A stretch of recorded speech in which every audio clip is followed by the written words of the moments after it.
It was a cold autumn night when Jenna missed the last bus back to her small town.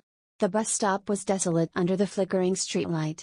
Shadows danced in the corners of her vision as she checked her phone. No service. She started to feel the weight of the encroaching darkness.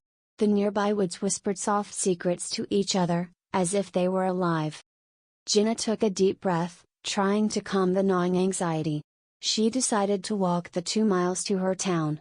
The pavement felt sticky with damp leaves, and as she started her trek, she couldn't shake the feeling of being watched. The chill in the air intensified, making her shiver. As she walked, she noticed a figure at the edge of the woods, a man, or at least she thought it was. He stood between the trees, motionless, his face obscured by shadows. Jenna's heart raced, she quickened her pace, trying to dismiss the knot of fear tightening in her stomach. "Hey! Are you okay?" she called out, trying to sound brave. The figure remained still, unresponsive.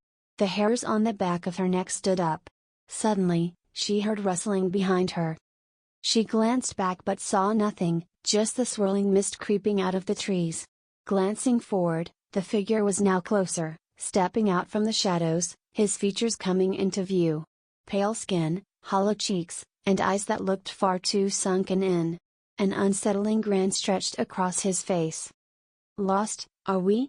he said, his voice a rasp that made Jenna's skin crawl. She yelled, picking up her pace even more. She couldn't believe she had to walk this lonely road with him behind her. She didn't dare look back again, fearing what she might see.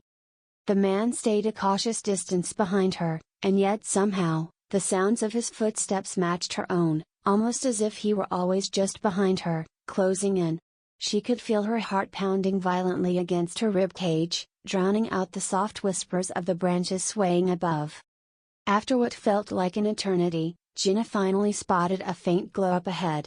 Her heart leapt, it was the streetlights of her town.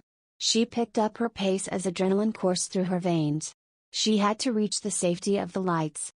With each step, she could sense the man gaining on her. She risked a glance back, and her breath hitched. He was closer now, almost within arm's length. His smile had widened unnaturally, twisting to something menacing. Panic surged within her, she sprinted towards the glow, desperate for safety. As she rushed into the pool of light, she turned around, ready to confront the man. But when she did, he had vanished. The darkness beyond the glow felt heavier, as if it were alive and breathing, hiding untold horrors. Jenna shook her head to clear the fear, telling herself it was just her imagination. Maybe the fear of the woods had gotten to her, all those ghost stories swirling in her mind.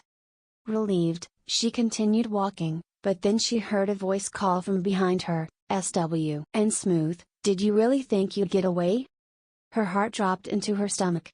She turned slowly, and there he was again, right at the edge of the light. His smile now stretched impossibly wide, filled with an unsettling hunger. "Come play with me," he beckoned with a long, bony finger, stepping forward. But as he entered the light, his true form revealed itself, the grotesque and twisted shape of something not meant to be seen by human eyes. The glow of the street light flickered, and Jenna felt herself being pulled back, a force dragging her towards the dark. She stumbled, trying to break free, but darkness snaked around her legs, cold and unforgiving. "Don't worry, it'll be fun. I promise," he grinned, his eyes glimmering with something otherworldly as she felt herself slipping into the void. As the last light flickered and went out, the streets fell silent again, and the man stood alone in the darkness, waiting patiently for the next lost soul. And it was a perfect night for hunting souls.